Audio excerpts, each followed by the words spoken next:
All right, I think we're live. So let's. I started doing something over here, and I stopped watching the countdown, and then I look like, oh, the camera's on.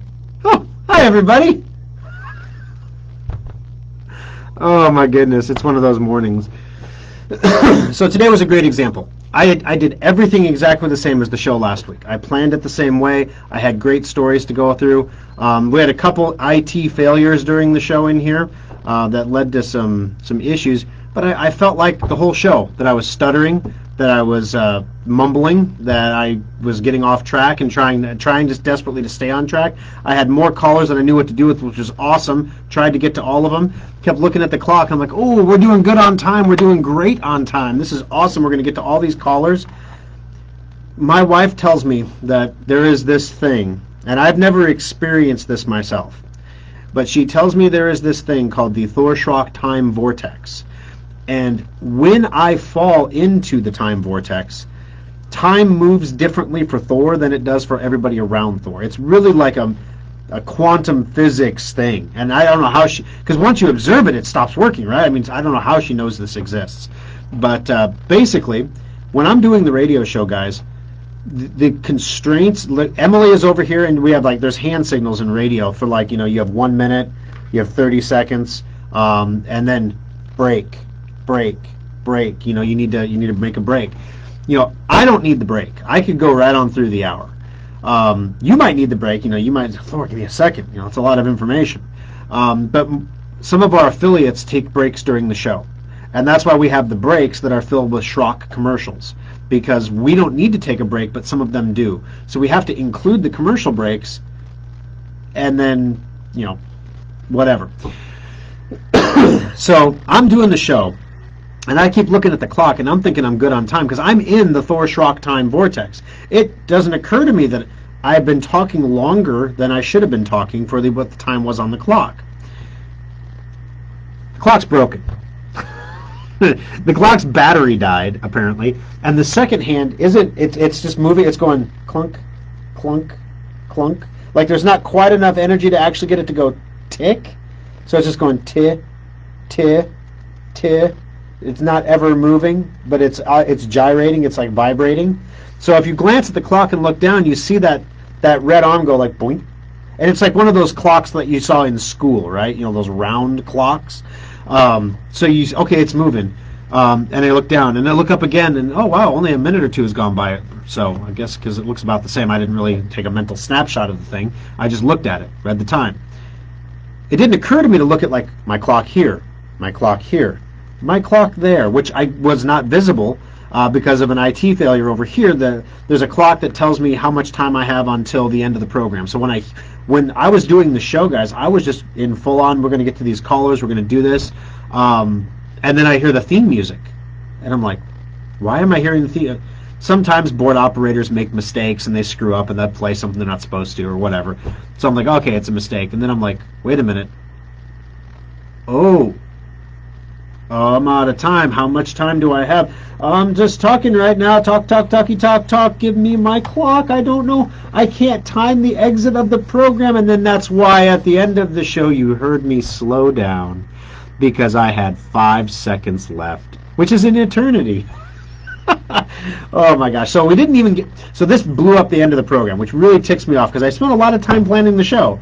And the last story that we didn't get to, let me make sure I get it right here, was Gateway's back. And so I'm going to cover that one first here in the After Schrock. So Gateway is back. Walmart is going to carry Gateway laptops. You can buy them now, actually. Gateway is not back as a company. The Gateway brand was purchased by Acer. And Acer is a maker of budget laptops. They also make a budget gaming computer that's actually pretty nice. I would never buy an Acer laptop myself. Now keep in mind this is Acer, A-C-E-R. I don't hate the company or anything because as far as monitors go, they make the best monitors. We buy Acer monitors almost exclusively. Excuse me. So yeah, Acer's great as a company, but their laptops they're very plasticky. They tend to break easily, physically break easily, and when they do physically break, there is not a robust ecosystem of parts available. So you can't really get a part to fix it. You just got to go buy a new Acer because they're a discount computer provider, and that's what these Walmart computers are. They're basically rebranded Acer laptops with the Gateway brand on them, exclusive to Walmart. So there you go. If you get a Gateway computer for Christmas, now you know where to take it back. Now, some of them actually, from a spec perspective, I looked at the specifications. Some of these Gateway computers are spec'd out pretty nice. Some of them have some Ryzen processors in them and stuff. So they're not bad, as far as the specifications go. But, again, they don't have solid-state drives. They've got the slower memory, and they've got a nice... But they're playing all the old games that stores play to move laptops off the shelf. There's no biometrics. The webcam is junk. The microphone is junk. All that stuff. So anyway, Gateway's back, baby. If you were missing your Cow Patch laptops, that's where they're at Walmart. All right, so welcome into the After Schrock. This is a special after show that we do.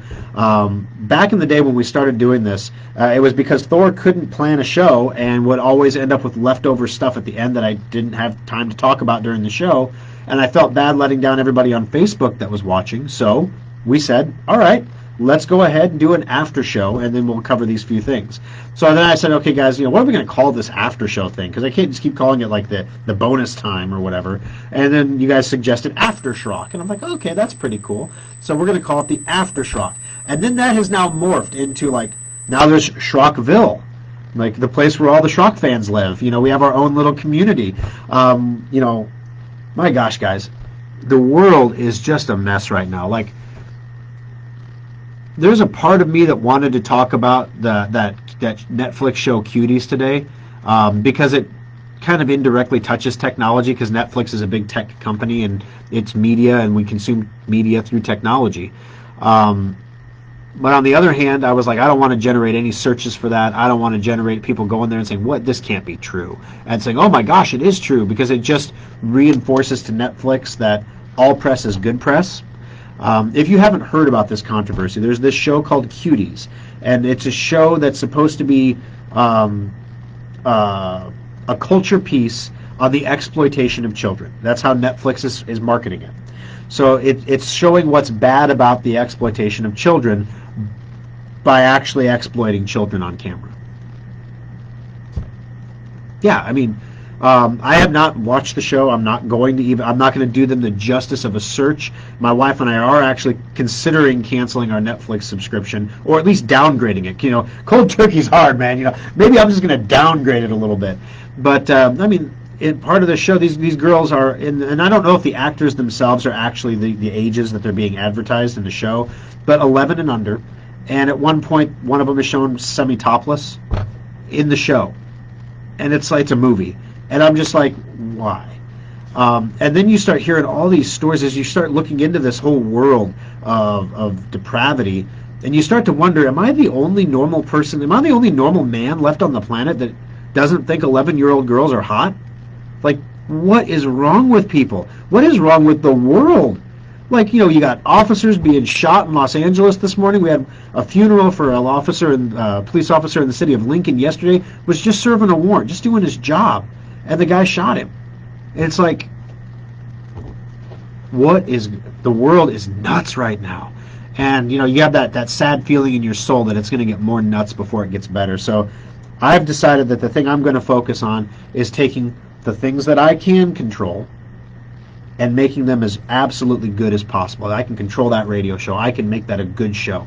I can make your technology work for you. I can make sure that, the guy that called with the warranty, I was like, thank you. And the technician that solved that problem for him, the camera in the laptop, when it fails, you can't just go get the webcam. You got to get the whole screen assembly. It's incredibly expensive. And so giving him the option of giving him a really high-quality HD webcam, he gave him a $150 webcam to fix the problem. The guy paid $99 for his warranty, so he's like, yeah, made it, winning. And I get a really cool webcam that has a way better microphone in it. So all the way around, guys, it's just, I'm just going to do the best that I can do to be as positive and as much of a force for good as I can, but I kind of feel like it's important if there's anybody watching that's like wondering the same thing I'm wondering, you're not alone. This stuff is awful, and it needs to stop, honestly. But we will get there. We will get there. All right, on to the fun stuff. I have holiday special questions for you today. So first of all, for the holiday special, we do a laptop every year and we do a desktop every year. We have limited quantities because we sell them at cost. The desktop is not going to be a problem. We can figure that out because we build the desktops. The laptops are a little tougher because we don't build the laptop. We just modify it. So we have to start with a base model. And last year's laptop was really nice. This year's laptop, we need it to be really nice as well. Unfortunately, though, the prices for everything are going up, and not by a little, by a lot. The cost on average for the laptop is going to be about $100 higher this year than it was last year. So there's two ways that we can handle this. Well, maybe three, but there's two main ways we can handle it. We can raise the price of the holiday special from $14.99 to $15.99. About 6 years back, we did that once because the costs were going up. Technology was changing, and there was a blip in the cost picture there. So we raised the price, and sales were way down. I don't know what the magic thing is about $14.99 to $15.99. People notice, and people did not appreciate that and did not respond to it.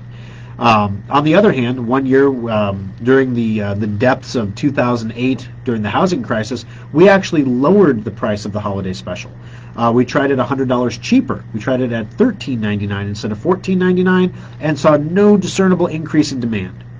So there's something magical about that $14.99 price point, and I don't want to mess with that.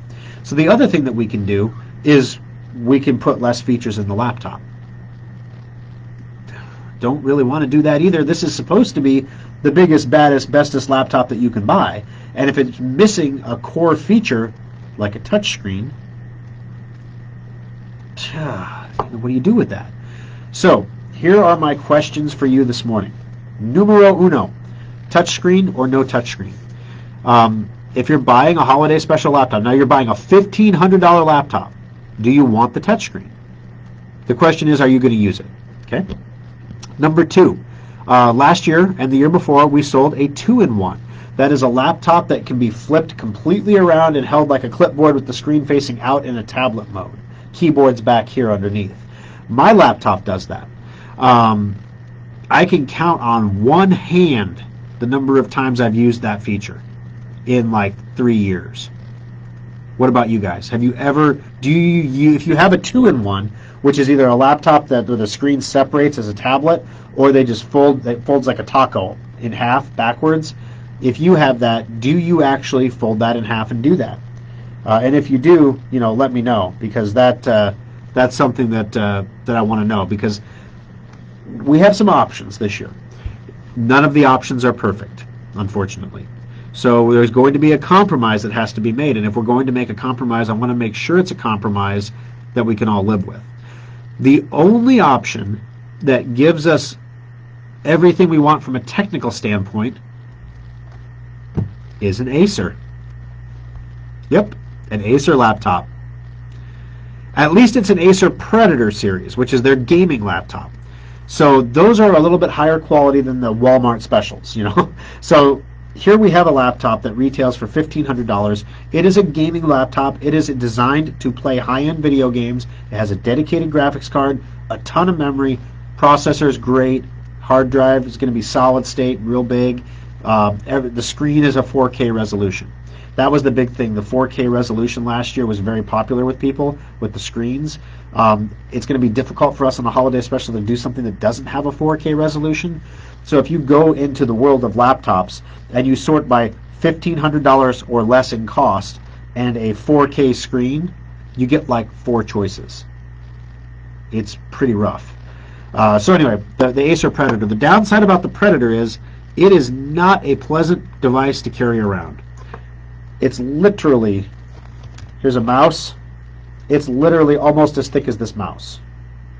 It's heavy and it's thick because it has a great big battery and it has a lot of metal to dissipate heat from the graphics card and the processor, which are going to be used in theory for gaming. The problem is that none of you are really using it for gaming, right? You just want to have a laptop that is over-spec'd. So that way it lasts for years. That's why our holiday special laptops last people so long. Because when we buy them, you don't need 16 or 32 gigs of RAM right now. You don't need a 1 terabyte solid state hard drive. You don't need a 4K screen. But when the world continues to evolve and change, eventually that will become standard. And by having what is the Cadillac high-end advanced model now at that lower price, you're not paying the Cadillac price for it. When the time comes when those features get down into everybody else's computers, you've already got them. Little things that have been in the holiday special laptops for years that are just now starting to come into lower-end laptops, IR webcams. Everybody's concerned about the webcam now in the laptop. It's like, because you're zooming every time. And the microphone, right? Does it have a single microphone or a stereo microphone? It makes a difference in the sound quality. Wow, we never would have thought the frickin' webcam would have been the thing that sells a laptop now. So the option that I'm looking at, I don't like the Acer Predator because it's too heavy, it's too big, it's too thick, and you set it down next to a Gallant, and it makes the Gallant look like an iPad. I mean, because the Gallant is like super sexy and slim, and wow. So we're looking at a new line of computers that Asus has called the Asus ZenBook, Z-E-N book, the ZenBook. The compromise we're making with the ZenBook, we can get the 4K screen, we can get the backlit keyboard, we have the biometric readers, we have the USB-C ports, we have all the things that make our computers so popular with everybody. It also has a 10th generation processor, which is current gen processor. It has a ton of memory, has a great big solid state. It just does not have a touchscreen, and it's not a 2-in-1. So you can't fold it over backwards, because that doesn't. Why would you do that if you didn't have a touchscreen, right? But you can't fold it over backwards. It's a regular laptop that opens and closes like every other laptop on the planet, and it doesn't have a touchscreen. Now, the thing that makes the ZenBook interesting, the reason we're even considering it, is because it does have a touchscreen, just not where you expect it. So the screen itself is not touch-worthy, but the touchpad itself is a phone screen. So it's a backlit screen for a touchpad that, yes, it has a touchpad mode where you can just use it as a touchpad, but it also has a mode where you can tap on it and use the calculator on it. And it gives you a second screen on your laptop. So basically you can do something like a calculator thing and say, okay, there it is, and then you type, and then you touch, and then you type, and you can lock out the touchscreen like you can with a mouse pad. You can use it for displaying a picture. You can use it for shortcuts to get to your most popular programs that you open all the time. So there's a lot of different things you can do with it, and it's pretty neat. You can swipe across it to get to different screens on the thing. We looked at it last year, but the Dell we had last year honestly beat it out because it had the 2-in-1 and had the touchscreen and had everything else. And the ZenBook is a little bit pricier than the Dell was last year, but everything is pricier this year. So the ZenBook hasn't really gone up in price, but it stayed about the same. So my question primarily is touchscreens and 2-in-1. What do you guys think about that? All right. I don't know if the video is chopping for you guys, but the video on my side is chopping, which is really weird. Maybe my laptop is getting a little ticked off with me because it has a touchscreen and it's a 2-in-1. All right, let's go through some comments here. Good morning, Alan. Good morning, Carolyn from Round Rock, Texas. Mark, good morning from Grand Island to the After Schrockers. Winston, howdy. Audio sounds good. Thank you, Winston, the unofficial audio technician of the Schrock Innovations computer program. Roger, I'm having you with my coffee, and I'm like, Roger, I had no idea we were so close. I am with you having my coffee and enjoying your After Schrock. Thank you, Coffee Brothers. All right, After Schrock rocks. Good to see you, Dean, top fan. Mitch, top fan, good to have you here as well. All right, me too, Alan, you're here, got it. Ronald, even worse is the protesters that were blocking the hospital entrance so the police officers couldn't be taken in and were chanting, let them die. Exactly. Yeah, this is a rabbit hole. If I start going down this rabbit hole, it's not going to, I'll get a text from my wife saying, Thor, You're going to be positive today, remember? I'm like, yes, I remember, but I so want to do bad things to negative people. Nope, we're going to be positive today. All right. Deborah canceled her Netflix. There you go. I mean, seriously, real people are actually canceling their Netflix subscriptions over this, guys. For real. That's really happening. My wife has 2 friends that did the same thing. And you got to think, if everybody just knows 2 people that cancel their Netflix or even just downgrade it to like the standard definition version, which takes, half the subscription price away, look at how much money Netflix is losing. Now, Netflix is going to make the calculation here. They're so far into this, they can't back down. They're going to leave this thing up. I don't know, did they make it? I don't understand. Eventually, they're going to mothball it. They're not going to remove it under pressure because then that sets a precedent. They're going to remove it, but they knew this was coming because they put out a promo for the darn thing, and the promo. They had to apologize for the promo and pull the promo because it was so offensive. And then they just decided the show would be. I'm sure the show was fine. Part of the problem here, guys, I mean, looking at this, okay, setting aside the vileness of the programming of any sort right now, why would something like that even get released? There is an extreme shortage of programming right now. I don't know if you heard this, but the Kardashians are leaving the E! Network. I mean, for real. That's like 2/3 of all reality show programming gone. I jest a little bit, but because of COVID lockdowns, no production has been happening on films. Or I asked my wife the other day. I'm like, not that she knows because she doesn't watch them, but are there still soap operas, guys? Like, I remember my mom would always watch General Hospital and One Life to Live like every day when I was a kid. And now I'm like, well, how they can't produce the show, right? Is it like a Zoom soap opera now? Like, how do you do that? How do you do a soap opera with COVID? Did they just, and they film it like a few weeks ahead, but it's never like radically ahead. It's not months and months and months ahead. So they had to have run out of content by now. Are they rerunning old soap operas? Like, somebody who watches soap operas, let me know. How does that work? But there is a dearth of content. There is so little content right now that I've actually said to friends of mine, our job is so interesting that we see so much stuff on a daily basis that we could easily put a reality show together. Easily. We have such personalities that work for us, such customers that come in. We have this guy that comes into the Papillion Service Center, and we love him to death. And he is the guy that coined the term Schrock'em-sized, meaning that he has everything we offer. He has every product. He goes, Thor, I'm fully Schrock'em-sized. And we're just like, what did you just say? Oh my gosh, what is... And then the worst part is that he sees me at Hy-Vee at the grocery store, and I'm going and pushing my cart down the aisle, I'm just getting some milk, right? And he's like, Thor, I'm Schrock'em-sized, and like from across the dairy section, and people are like, COVID crazy, we know what he's talking about. It's just one of those things. But so anyway, Deborah canceled her Netflix. The world will be such a better place if we just make our part better. That's true, Mark. And the other thing is, if you don't focus on what you can control, you'll go crazy trying to control stuff that you can't control. I can't do a darn thing about rioters in Los Angeles. I can choose not to live in Los Angeles. That's probably a good plan right now. But you can't do anything about it. And I guess, I was talking to my wife. It was her birthday on Friday. Her birthday is 9/11, actually.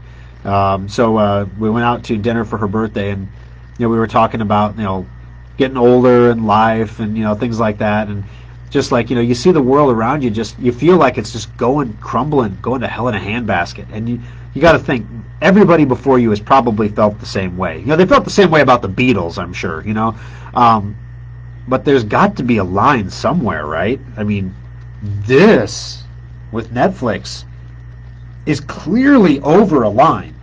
And it's not over a line like, you could say, like, in the 80s it was like homosexuality and everything. Everybody was like, and now it's like, oh, it's no big deal, right? Okay, so that's a murky opinion, possibly. But, I mean, this is like straight victimizing children. This is wrong. There's a line there. And it's not a subjective line. It's not a line that you can cross and come back from. It's a line. and you don't cross it, and Netflix crossed it. So I think this is the culture war. So you can cancel your Netflix subscription. You can control that. You can control where your money goes. But I was telling my wife, because in the past I would have thought, everybody knows there's some pervs out there, right? But you think they're like the very, very, very minority of people. Like, they're not, but when you have a show like this that comes out that is like, somebody thought they could make a movie about it and actually make money? Are there that many people? And then the people defending it saying things like, this is a piece of art to show you how awful, how deplorably awful child exploitation is. That's like me saying, if we're going to make a war movie, I have to kill people for real in my movie to show you how awful war actually is. In Saving Private Ryan, we got to really blow that guy's arm off because he comes off the boat, right? We got to do it for real because there's no way we could make that look real or make people or get our message across in any other way. Come on. It's not art. If it is art, I ain't going to any more museums. Put it that way. All right, no touchscreen. Would buy a 2-in-1 tablet if I wanted touch. No 2-in-1 either. Okay, John says no twice. No and no. No stumbling. Okay. No to both touchscreen and 2-in-1. No to touchscreen. No to bendy screen. Bendy, Gumby screen. All right. I bought the holiday special laptop this past year. I like the way it's configured. Okay, no to both. I don't use the touchscreen at all the time, but I like having the option of using it. I think everybody kind of feels the same way about the touchscreen. We feel like we're missing out if we don't have it. But like I'm scrolling with my wheel here, and I could very easily just scroll up and down like this, But I'm scrolling with my mouse over here. No to the touchscreen. Carolyn, is it so typical that everyone adds all kinds of features to their products and a person thinks, oh, wow, I need that? My experience with myself and most people I know try the great feature once and then don't use it anymore. This can be said for automobiles as well. I still like the DVD drive, but I know it's out. The DVD drive, guys, it blows our mind. So like in our desktop line, the boundless computer doesn't come with a DVD drive anymore at all because it's the entry-level model. We have to find a way to make it cost-effective to build an entry-level model, and that's one of the things we could take out was a DVD drive because there is no function in the modern world for a DVD drive. Well, Thor, my old programs, I need to load them off DVDs. They don't work with Windows 10. You can't load them off DVDs. Well, Thor, I'm going to burn my backups. The hard drives are huge now. You can't back up to DVDs anymore. You got to have an external hard drive. Well, Thor, I want to burn movies. That's a legit use for a DVD drive. If you're planning on burning movies, you are in the minority of people that do that with their computer. Let me get you an external DVD drive that you can plug in with a USB port. Won't that be slower? Not slower than a DVD, my friend. Those are slow. So, yeah, it's like literally it's like asking for a zip disk now. But if we don't put them in the high-end computers, people flip. It's like, where's my DVD drive? And it boxes us into the number of cases that we can use for our computers because we don't produce our own cases. We purchase Antec cases and Corsair cases for our computers. All of them have models with plain, smooth, sleek fronts as the majority of their line because nobody has external-facing drives anymore. But if you want a modular computer, we don't know what's coming next, right? So who knows what holographic projection device is going to fit in that 5.25-inch bay. But the thing is, inside the computer, they have the bays still. They're still in there. So if something like that was ever released, we could still put it in. But because those holes are missing on the front, people look at it and they say there's no upgradability. Why this isn't modular? And so we have to pick the cases that we pick because they look modular. Even though there's some really cool options out there. Like for the holiday special, could we pull the DVD drive from the holiday special? We could. The DVD drive costs $80 to put in a computer. So we've seen about a $100 price increase in computers, so we could pull the DVD drive. But if we do that, it takes away something that's like, I don't know. It's like saving money by not putting on lipstick before you go on a date, I guess. Something like that. Or saving money by not putting product in your hair before you comb it before you go out on a date. That first impression is that they didn't care enough about me to put product in their hair, or they didn't care enough about this $1,500 computer to put a DVD drive in the front of it. What about the card reader? Anybody use the card reader? We just had 1,000 card readers made because people like their card readers, and every computer needs one. But I can't find anybody who's ever used one. People very rarely use the card readers. One of those things. It's nice when you need it, but you're not going to need it very often. DVD drive is nice when you need it, but you're not going to need it very often. Alrighty. Video is not 100%. Are we still chopping? Alright, video's choppy. Well, it's choppy for me too. Deborah, I love Schrockville. Yes, Schrockville is a peaceful place where we try to be positive and we look at the world around us without becoming viciously angry and vindictive. Yes, we try. Sometimes. The big question is, how did the protesters know to be at the hospital? I heard Netflix dropped $9 billion on that show. Oh my! Oh yeah, they dropped in value. Their stock price. They didn't spend $9 billion making it. Their stock dumped from the controversy. Whenever you have a hashtag cancel Netflix spreading around social media on a Friday going into a trading weekend, people are going to bail on Netflix, and they did. Think about this: Netflix gave $100 million to the Obamas and the home and the homeless prince and princess. Yes, they did. Yes, they did. But they're going to make content for them. So that's the thing. You know what? If I owned Netflix, they'd be stupid not to give Trump $100 million to do a show when he's done, wouldn't they? I mean, half the country's going to watch it, right? And the other half is watching Obama's show, right? So if you're Netflix, that's the smart decision. You want to get everybody watching your show. I guess the thing where I'm just like, there's one of two disturbing things going on with the Cuties show. There's either that many pedophiles in the world that there's actually a market for this, like a market that can sustain and make a lot of money. And that's disgusting. Or there's something really screwy going on with Netflix. It's just nasty. You don't see Amazon doing this. You don't see Hulu doing this. Why did Netflix think this was necessary? We've tossed the idea around about a sitcom focused on the computer repair shop. Think of the possibilities. Well, yeah, I mean, they've had some of those kind of shows before, but the thing is, it's like, I've looked at the Pawn Stars model. Nothing that happens in that show is real. All the conversations are scripted. All the people that come to sell stuff, it's all scripted. Because that's not the real, the shop that you see on TV is not the real pawn shop. That's the set. That's the TV set. And so basically, when they have someone come into the real pawn shop that has something particularly cool, they'll turn around and say, come over to the set and we'll sign our papers. You have to sign papers. It's okay to be on camera. You can use my likeness, whatever else. And then, you know what, we'll you have something cool here. Let's talk about it on the program. And then you see that on TV. So it's not like every day of the week. They have the same people coming in with the same broke stuff that everybody brings into a pawn shop. I got a couple lawnmowers. What are those worth? You don't see that on Pawn Stars. It's just like, this was Yashimoto's samurai sword. Like, wow, that's what you see.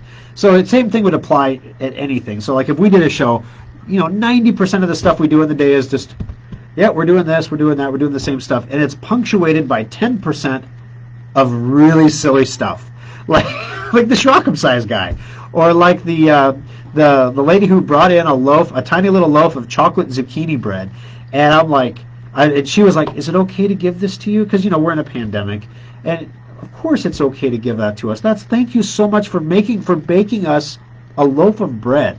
That is such an intentional act. It's not like you just go home and you bake a dozen loaves of bread tonight and you go around town looking for places to give them to people.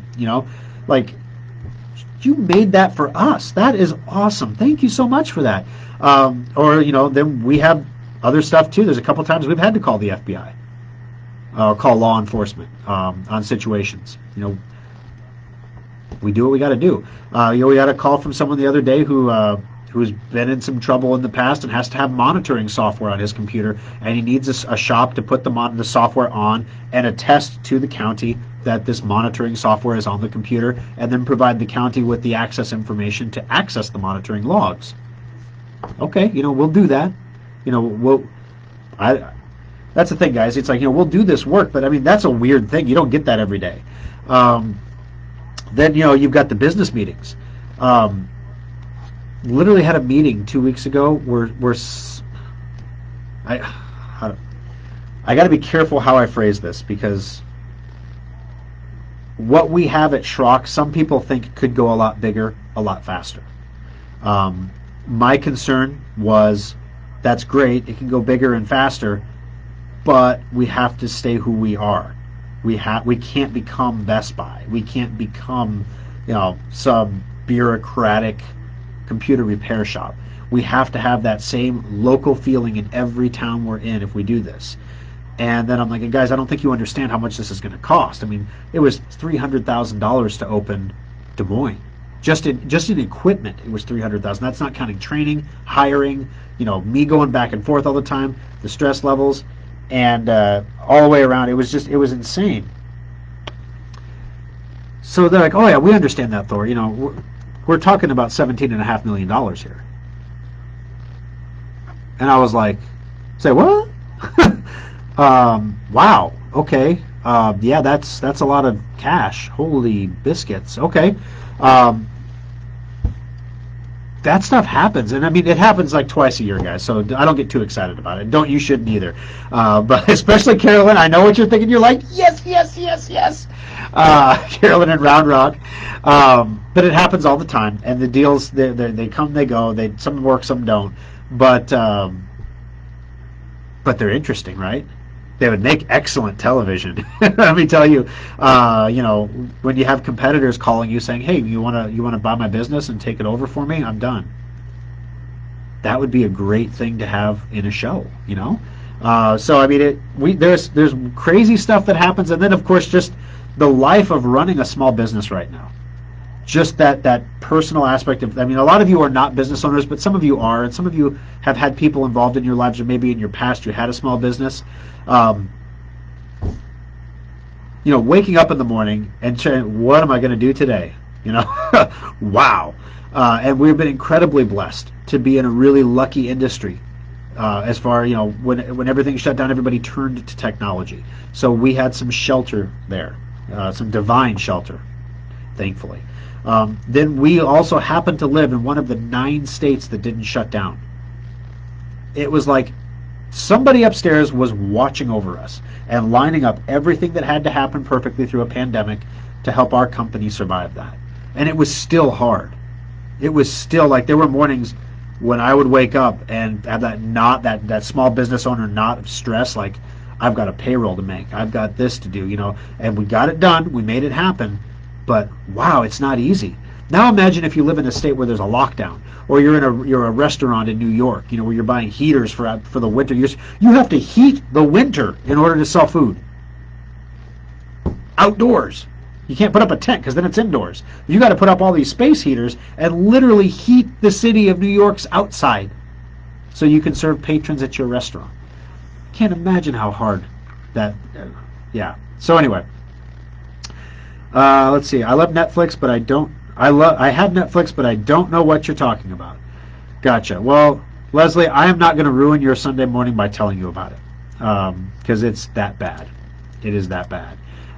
So yeah, you can check it out later if you want to. I'm sure someone here will tell you all about it if they can send you a private message or something. But I'm not gonna do it.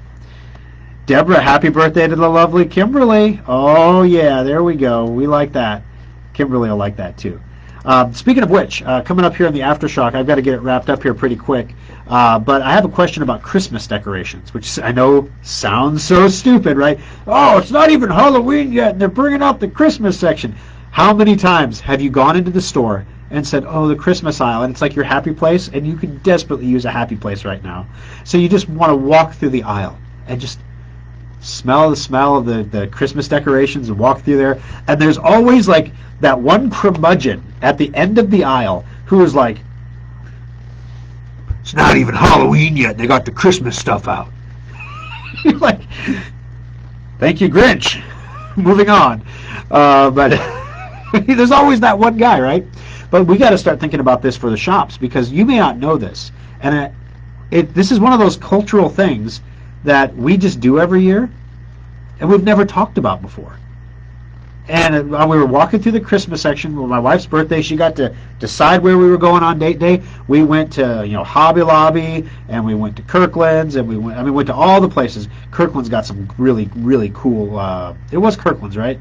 Was it Kirkland's or was it the home place across the street? Anyway, they've got some really nice Halloween Christmas decor out. Really cool stuff. Porcelain gingerbread houses that look like they're made of real cookies. That they light up on the inside and everything. It's like, wow, great stuff. The prices weren't bad either. But anyway, this bug sponsored by, no, not really.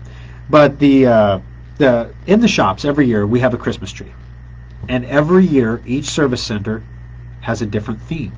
So the tree every year in the service center is different. So we were walking through the decorations, not looking for our tree, but thinking we have an extra mouth to feed this year. We have a fourth tree. And the lovely Kimberly does all the trees. So she literally goes from shop to shop to shop and now to shop, doing all the trees. And then she comes home and does our trees. Yeah. By the time she's like, if I never see another Christmas tree again in my life. But then by July, she's like, oh, I wish it was Christmas.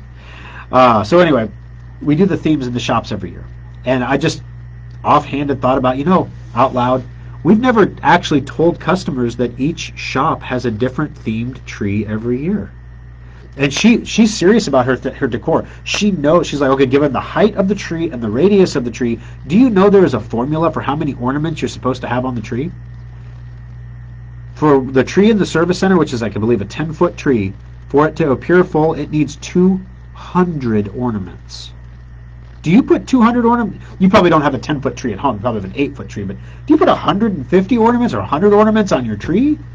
And then, the ribbons. And it's not like, because, if she gives us the tree, we're like, yeah, we can hang some RAM off. We can take some computer parts out of recycles and hang it on the tree. Because, every computer repair shop ever in the history of man has done that.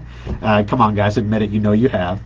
And the lovely Kimberly's like, that's not lovely, and that's not Kimberly.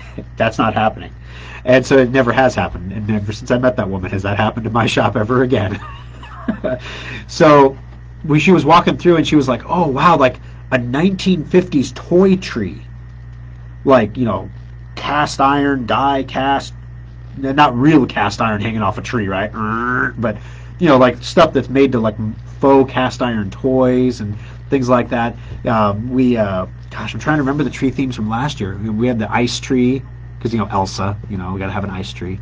But anyway, she does themes for the trees every year. And I thought, customers don't know we do that. Because, Kim, we will actually have customers that will go from shop to shop to shop to see the different trees if we tell them that there are different trees in each shop. And she was like, you realize you're just, ratcheting up the stress on me now, right? Now it's not enough to just do the tree. I've got to do the tree.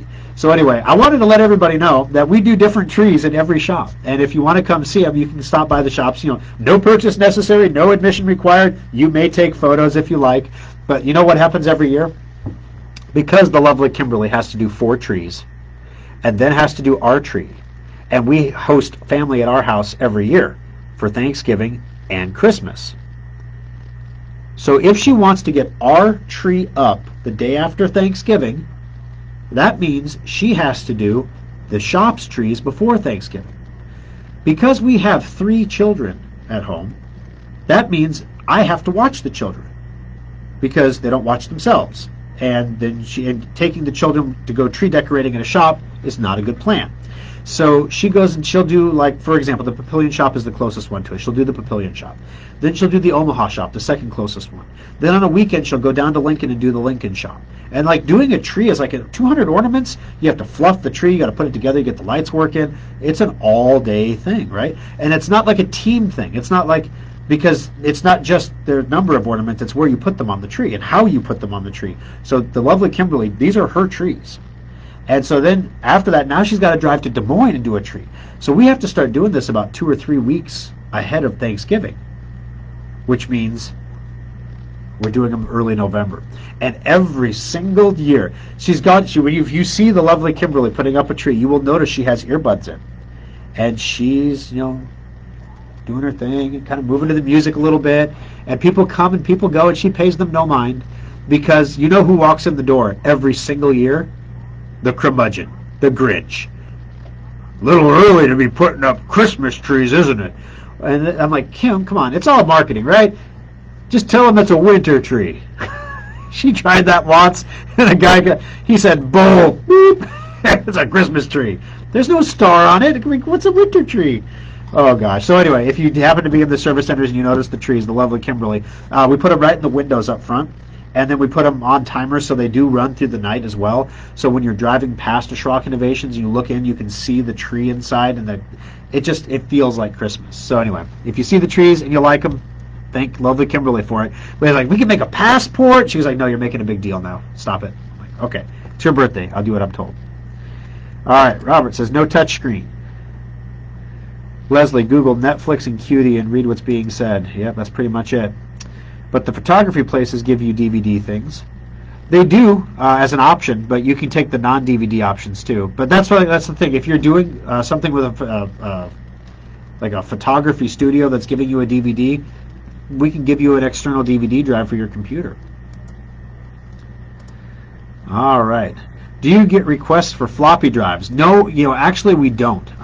It's finally to that point where I started throwing some of the floppy disks we have away, because we keep some around, because some of the really old computers, think like a computer running Windows 95 that runs some piece of machinery in a factory, and they don't want to be running Windows 95, but if they get rid of Windows 95, the software won't work with Windows XP or even Windows 10, so they have to get a whole new piece of software, which means they have to buy a whole new $10 million piece of machinery to do whatever it's doing.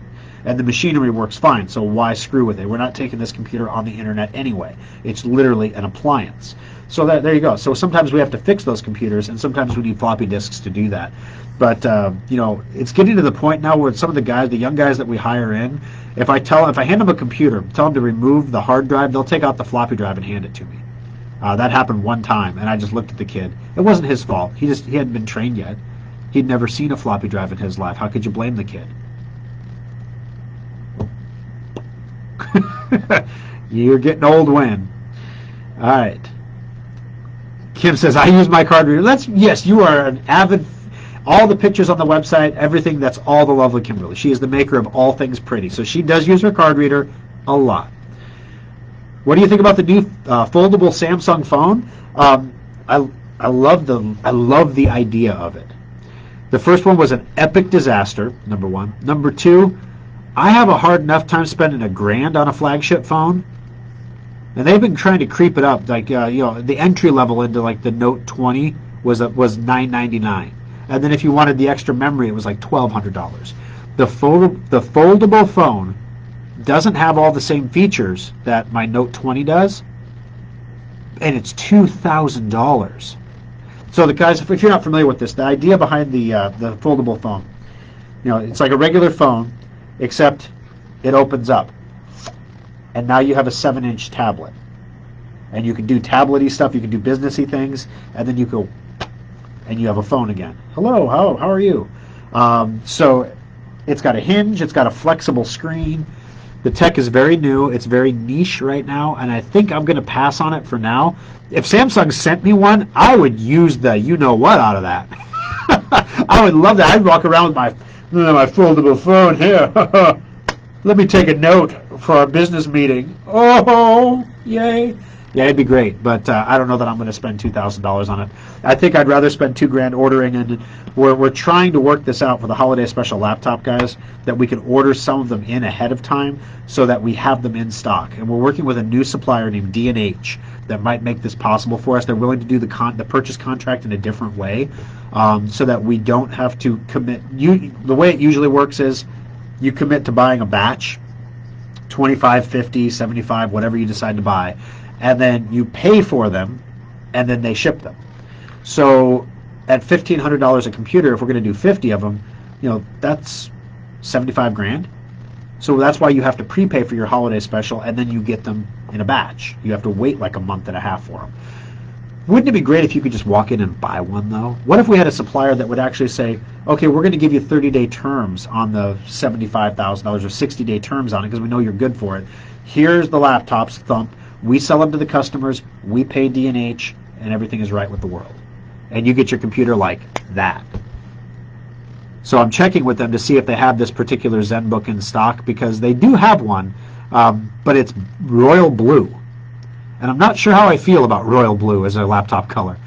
Silver is great, black is good, but royal blue. It's not even Schrock blue. It's like it's royal blue. It's like navy. I don't know about that.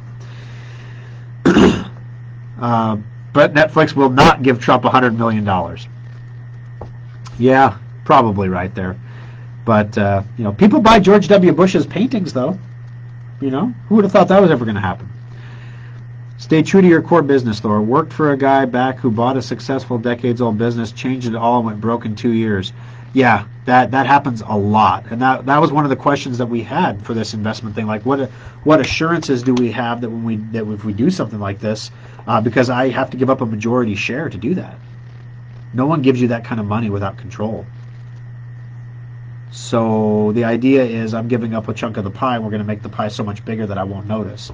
But I'm like, well, we're going to need some assurances that, I have some ability to reject stupid changes. Like, case in point, if you wanted to sell Westinghouse monitors in my service centers, that's not going to happen. No. I don't care how much money we can make doing it. No, that's not going to happen. You want to change the warranty? No, that's not going to happen. The warranty is something special. The special small things are what make us special. It's not the other way around. It's not like we did all these things to become special, and now here's the payday. Yay! No, you keep doing the things special, and you keep doing them right, and you grow. That's what I want. I need a partner that sees that can do that, and has that kind of money on hand, and then we can scale this up and go to the moon with it. But it's got to be done right. It's got to be done that way. Alrighty. Oh, it was At Home had the Christmas decorations. Oh, I thought Kim. I got to pick up my son after the After Schrock this morning. I also have to go pick up my wife's birthday present at my parents' house. Kind of forgot about that too. But I'm supposed to go pick up my son, and so she's like reminding me on text message, "Don't forget to get our kid." And I'm at home. Like, well, who's at home? No, that's the name of the store where the Christmas stuff was. At Home. All right. 2-in-1 not used much. Touchscreen you use all the time. So Nan uses her touchscreen all the time. So the question, I guess, guys, is if we had a holiday special that was a $1,500 computer that did not come with a touchscreen, is that a deal breaker? So the touchpad is actually a screen, but it's not a touchscreen. You can't scroll you can. It's a touchpad. But it's not like there's a browser window on your touchpad screen and you can use it like a phone. It has separate apps that run on it from Asus. So it's got the calculator, it's got your browsers, it's got all that stuff, so you can switch between programs really easily. You can launch programs on the main screen really easily, or you can just put it into touchpad mode and use it as a touchpad. Little gimmicky, I think, but could be kind of nice. So we're definitely, if we decide to move forward, we're going to order one in to evaluate. And then, of course, I'm going to have videos all over Facebook about the evaluation process, like we did with the keyboards and mice and stuff.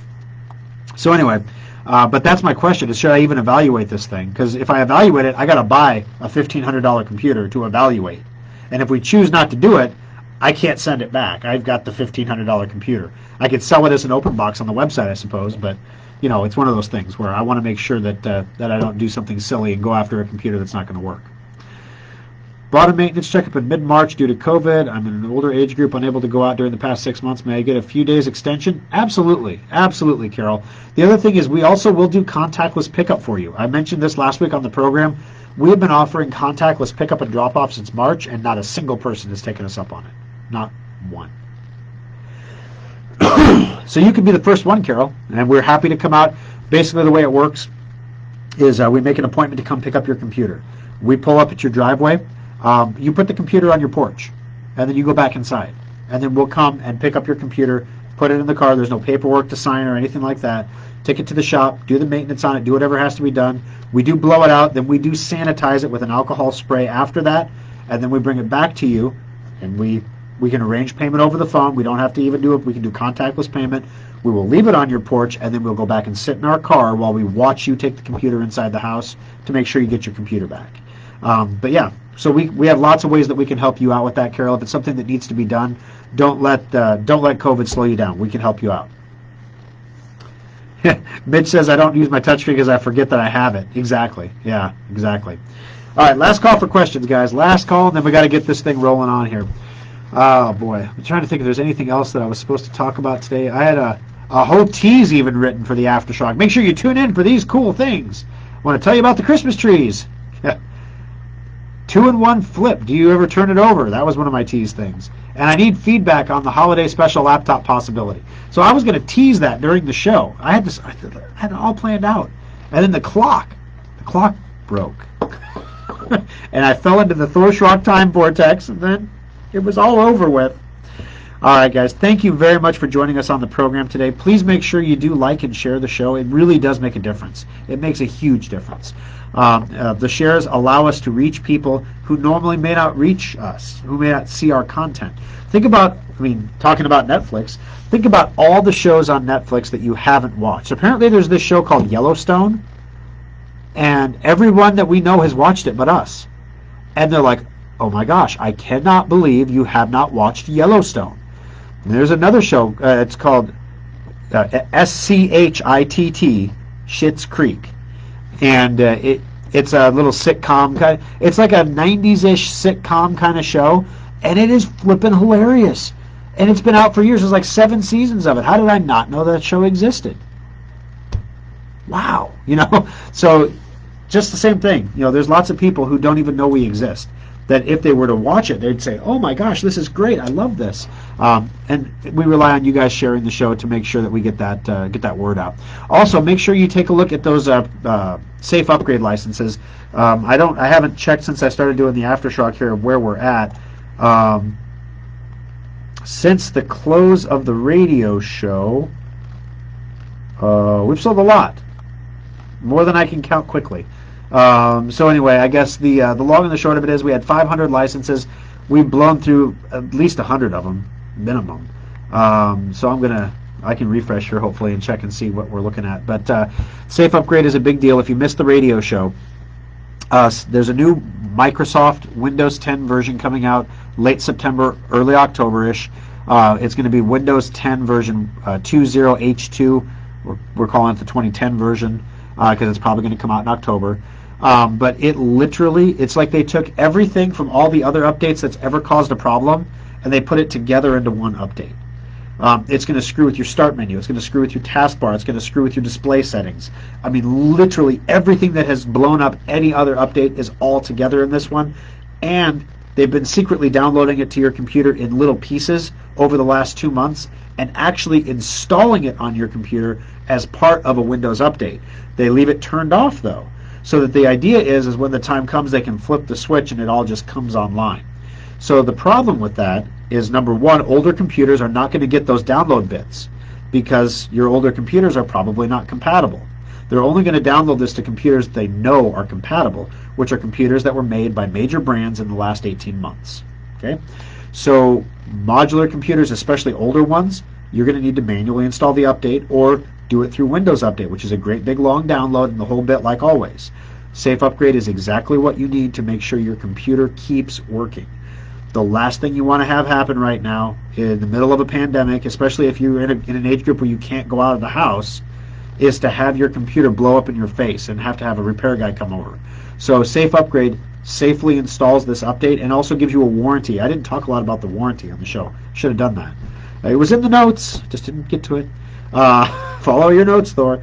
That the warranty is important because if despite Safe Upgrade something doesn't work right, we will fix your computer for free.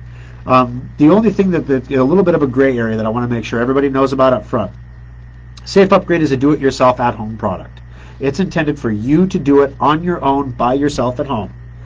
If you need help downloading it, getting it to run, getting it to work, we are there to help you over the Schrock desk at no additional charge. If the update simply will not install on your computer because there's an issue with your computer, that is not covered by the warranty. So if you can't get the update to install at all because your video drivers are too old, or your video card is too old, or your hard drive is bad, or you have a virus infection, or any of those things that we warn you about and check you for before the thing goes through, if any of that is you, we don't obviously fix that for free. But if you bring it into the shop and we can find nothing wrong with the computer, but we get the update to install, there's just an upcharge of $30 to do it on the bench. So it's a very economical, very reasonable cost of doing things, but you can save a lot of money by doing it yourself at home for $55. It makes a lot of sense. All right, so with that said, let me make sure there's no other last-minute questions here. Touchscreen, either it's set too sensitive or not sensitive enough. Yeah, I hear that. I've seen that all the time too. All right, guys. Oh, that's right. I was checking the numbers on this before we left here for the thing. We are down to... That's not the right number. Oh. All right. Where is the actual... Oh, I have to click on inventory. See, this is what happens when the owner gets in the back end and starts monkeying with things. We are down to we have 443 left in stock right now. So 443 left in stock. So yeah, they're definitely moving very quickly. All right, guys, thank you so much for joining us on the program. I appreciate it. We'll talk to you all next week. Watch those inboxes for a safe upgrade email coming your way. Have a great afternoon.